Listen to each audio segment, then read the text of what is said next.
Hey, good morning. This is a response video to a comment on my last video by Castle Survival.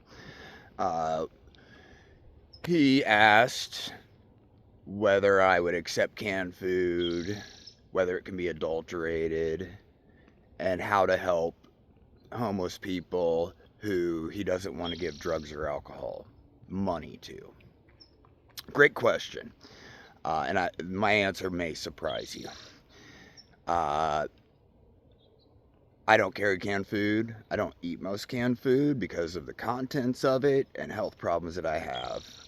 It's heavy. When you have to carry everything you own, every pound matters. That's why backpackers carry dried food and not canned food.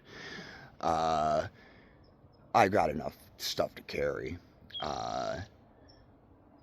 So I don't eat canned food at all. Like, very little of it, as little as possible for health reasons.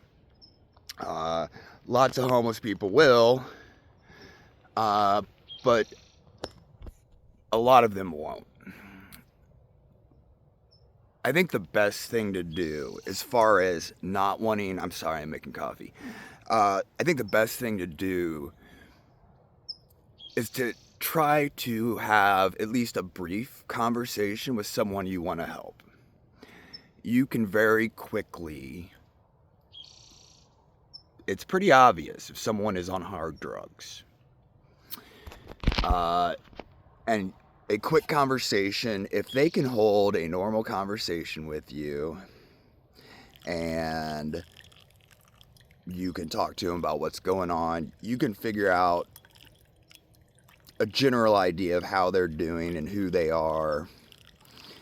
And if they're not hardcore drug addicts, the best thing to do is just give them cash. Flat out. If they're drug addicts, I recommend giving them nothing. People who are hard drug addicts are a problem for society. They've lost a lot of their humanity because of the drug addiction. They're still humans, but they've lost a lot of their humanity. They need to get help. They need some kind of intervention by a group, by a church, by drug rehab, that kind of thing. If you're giving food to a drug addict, they're unlikely to eat it. They're likely to throw it on the ground, make a big mess out of it. Throw the can through a window, that kind of thing. I think the best thing to do if they're drug addicts is try to get them some help through an organization. That way, the real problem can be dealt with. For people who aren't hard addicts or alcoholics that wake up with the shakes every morning, but are fairly functioning people that you can have a decent conversation with, we need cash. And there's no way around that. There's not anywhere where a functioning human being can get by without cash. Yes, there are charities that will give you clothes that don't fit, shoes that don't fit, and they'll give you, some fluoride-filled toothpaste. But they're out of toothbrushes. Or they'll give you canned food, but they don't have a can opener. You don't have one either. Et cetera, et cetera. I spend quite a bit of money for a homeless person. I think people would be shocked. And not a dollar of it. I mean, you could literally hand me a suitcase full of $100 bills, and not a single penny of it would be spent on drugs or alcohol. I buy camping gear. I just bought a bike. I had to buy accessories for the bike, so it's not stolen. So I have lights, etc. I have to take buses, and they aren't free. Nobody's giving out free bus tickets. And I mean, if they do, a lot of these services are extreme hassles, which a hassle isn't a big deal unless it takes half your day. If it takes me 8 hours of walking, carrying everything to get to the place, to get a free bus ticket, and then go get the bus and go do what you got to do. Then you got to figure out another bus ticket to get back.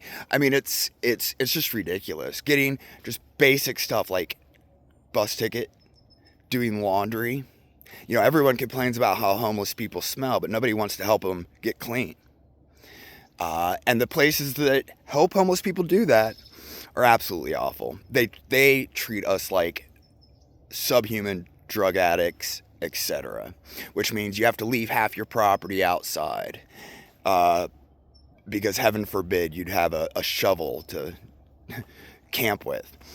And it's because they don't separate out crazy, violent drug addicts from normal, functioning people who are just struggling or just don't want to be a wage slave and give 90% of their labor to the state to be used against them.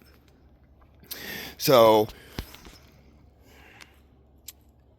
to do laundry and take a shower, let's say at a homeless shelter kind of place, you're likely to get a disease in the shower. You're going to get at least a fungal infection. Super awesome.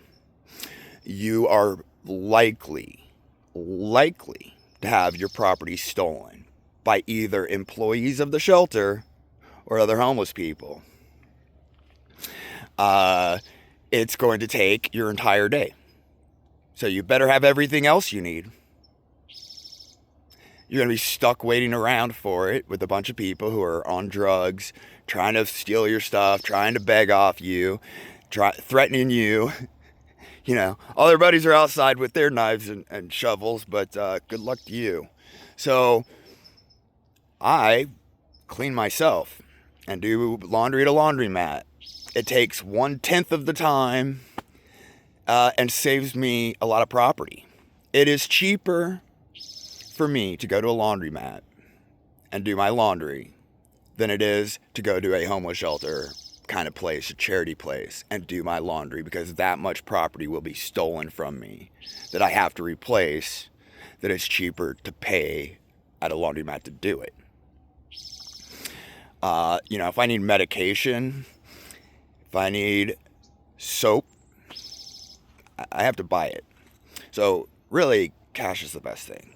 Homeless people are human beings. We aren't monkeys who just need some bananas and we can go make our nest up in the tree and, pick at each other, eating bugs off each other. That's not, you don't want homeless people in that position. You don't want people who are not a problem being that desperate to where they can't get a bus, that they can't get clean, that they can't charge their phone in a coffee shop. They've made it so it's impossible to charge your phone anywhere but inside of a coffee shop or a library. Our libraries are awful. Most of them. And, I can't spend an hour or two in most of our libraries in the United States now. They're just that awful. So, money is the best, but I feel the same way. When I sold weed and mushrooms in San Francisco, I was making around $600 a day for quite a bit of it. I never once bought a hotel room. I never once rented a place. I slept outside every night, making $600 a day.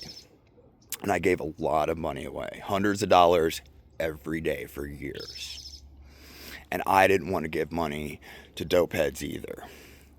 But it's a matter of trying to get to know people, seeing where they're at. Because if somebody's a fentanyl addict, it is beyond obvious. It's either that or they're so severely mentally ill they need to be institutionalized. But unfortunately, our government, takes all our money and does nothing with it, right? I think it's the same in most countries at this point. So get to know someone. Ask them a few questions. See if they can have a conversation with you. See if they're semi-functional. And if they're not causing problems, give them a few bucks. They need it.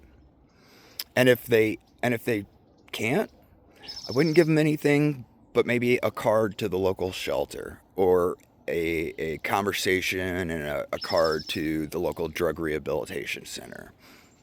That's where I'm at. Others may disagree, but that's how I'm doing it. Thanks for your question, Castle. Questions, comments, make fun of me, whatever, down below. Peace.